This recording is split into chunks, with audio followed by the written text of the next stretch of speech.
အားလုံးပဲမင်္ဂလာပါဗီဒီယိုရိုက်တဲ့အခါမှာမီစင်ကိုဘယ်လိုကင်မရာသုံးပြီးတော့မှရိုက်လဲဆိုပြီးတော့မှမေးထားကြတဲ့သူတွေအတွက်ကိုဒီဗီဒီယိုကနေပြီးတော့မှမျှဝေပေးချင်ပါတယ်မီစင်ဒီဗီဒီယိုရိုက်တဲ့အခါမှာဒီလူပုံဗီဒီယိုရိုက်တဲ့အခါမှာဆိုလို့ရှိရင်တဘာဝကြအောင်လို့အလှတော့ပြင်ထားတယ်ပြီးနောက်တစ်ခါကျတော့မီစင်ဆိုတာ application နဲ့မီစင်ဓာတ်ပုံရိုက်တယ်ဗီဒီယိုရိုက်တယ်ပေါ့နော်ဒီဆိုတာဗီဒီယိုနဲ့မီစင်ကင်မရာရိုက်တဲ့အခါမှာဆိုလို့ရှိရင်ဒီရဲ့ဆိုတာမှာခလေးကြလို့ရှိရင်မီစင်တို့ကိုယ့်ရဲ့ဒီအပြင်ပိုင်းမှာတော့အလှပြင်ထားပေမဲ့ဗီဒီယိုရိုက်တဲ့အခါမှာဆိုလို့ရှိရင်ကိုယ့်ရဲ့မျက်နှာတွေကမပေါ်လွင်နေတာမျိုးတွေရှိတယ်အဲ့ခါမှာဆိုလို့ရှိရင်ဒီရဲ့ဆိုတာကင်မရာနဲ့ပြန်ပြီးတော့မှ setting လေးတွေကိုပြန်ပြီးတော့မှချိန်ပေးရတယ်ပေါ့နော်အဲ့ဒီဆိုတာကင်မရာဒီမီစင်တို့ရဲ့ဒီဗီဒီယိုရိုက်တဲ့အခါမှာဆိုလို့ရှိရင်ကိုချိန်တက်ရင်ချိန်တက်တယ်လို့မျိုးကိုယ့်ရဲ့ဒီရုပ်ထွက်ကိုတဘာဝဆန်ဆန်လေးနဲ့ကြည့်လို့လှစေရပေါ့နော်တကယ်လို့ဒါကိုကတေချာမချိန်တတ်ဘူး effect တွေအများကြီးသွားပြီးတုံးလိုက်မယ်ဆိုလို့ရှိရင်အပြင်ကလူကတခြားဗီဒီယိုထဲမှာတခြားဆိုရပုံစံလိုမျိုးဖြစ်သွားစေရပေါ့နော်မီစင်ကကြတော့ဒီအပြင်ကပုံစံအလားပြင်ထားပုံစံအတိုင်းပဲဆိုတာကင်မရာနဲ့ဗီဒီယိုရိုက်တဲ့အခါမှာဆိုလို့ရှိရင်လေတဘာဝဆန်ဆန်လေးနဲ့တဘာဝကြကြဖြစ်အောင်လို့ setting လေးတွေကိုပြန်ပြီးတော့မှချိန်ထားပါတယ်အဲ့တော့ဘယ်လို setting တွေချိန်ထားလဲဆိုတာကိုမီစင်ညှောက်ရေးပေးတော့မှာဖြစ်ပါတယ်အဲ့တော့မီစင်နဲ့တူတူလိုက်ပြီးတော့မှကြည့်လိုက်ရအောင်နော်ဒါလေးကကြတော့ဒီမှာ Soda application လေးဖြစ်ပါတယ်အဲ့တော့ဒီမှာမီစင် Soda application လေးထဲကိုဝင်လိုက်တယ်ဝင်လိုက်ပြီဆိုလို့ရှိရင်သူကဒီလိုပုံစံအနေထားမျိုးဖြစ်တယ်ပေါ့နော်အဲ့ဒီမှာဆိုလို့ရှိရင်အောက်မှာမီစင်တို့တွေ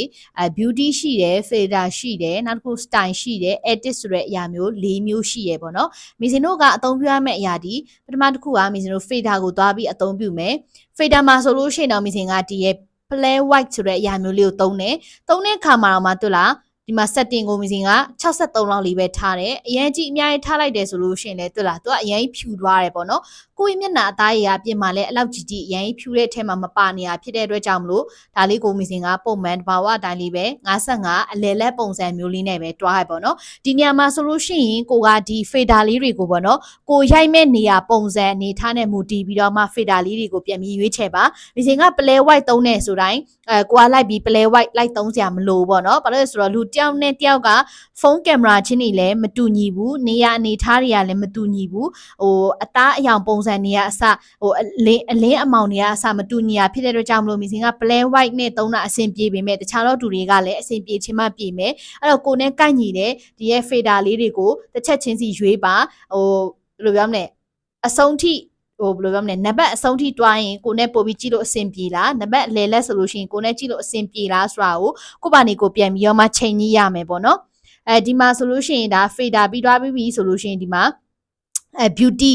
နော် beauty မှာဆိုလို့ရှိရင်လည်းဒီမှာမီစင်တို့တွေထပ်ပြီးတော့မှကြည့်မယ် beauty မှာဆိုလို့ရှိရင်လည်းသူကနော်ကိုယ့်ရဲ့ face တွေကိုနော်ဘယ်လိုမျိုးပုံစံနော်အချွန်ပုံစံလုပ်မလားပါလားအဲ့လိုပုံစံမျိုးတွေရွေးချယ်ခိုင်းတယ်ဒါပေမဲ့မီစင်ကတော့မရွေးဘူးဘာလို့ဆိုတော့ကိုယ့်ရဲ့မျက်နှာဒီမျက်နှာဝိုင်းနေတာဖြစ်တဲ့အတွက်ကြောင့်မလို့ချွန်တဲ့ပုံစံပိုင်းကိုမသွားဘူးပေါ့နော်ပြောရမယ်ဆိုလို့ရှိရင်အပြင်ပုံစံတိုင်းနဲ့ဗီဒီယိုရိုက်တဲ့အခါမှာလည်းအတူတူဖြစ်ချင်တာဖြစ်တဲ့အတွက်ကြောင့်မလို့မီစင်ကမျက်နှာချွန်တဲ့အရာမျိုးတွေမရွေးဘူးဒီမှာ skin ဆိုလို့ရှိရင်လည်းဒီမှာ0ပဲထားတယ်မျက်နှာမှာအမဲဆက်တွေပါရှိနေရဆိုလို့ရှိရင်လည်းဒီမှာဆိုလို့ရှိရင်မီစင်မျက်နှာမှာအမဲဆက်တွေရှိတယ်အဲ့အမဲဆက်တွေကိုပြအောင်လို့မီစင်မဖြောက်ထားဘူးအဲ့လိုလုပ်တယ်ဆိုလို့ရှိရင်ကိုယ့်ဗီဒီယိုကအရန်ကို effect ပိသွားတဲ့ပုံစံလိုမျိုးဖြစ်သွားပြီးတော့မှကိုယ့်ရဲ့ပုံစံဆိုတာကပျောက်သွားတယ်ပေါ့နော်ဗီဒီယိုရိုက်တဲ့အခါမှာကိုယ်ပုံစံတွေပျောက်သွားတယ်ဒါကြောင့်ဒီရဲ့အရာတွေမစင်မသုံးဘူး event ဆိုတဲ့အရာတွေမသုံးဘူးဒီမှာ make up ပိုင်းမှာဆိုလို့ရှိရင်လည်းအသုံးပြုချင်တယ်ဆိုရင်လည်းရတယ်ကိုအပြင်မှာ make up အလားပြင်ထားတဲ့အရာက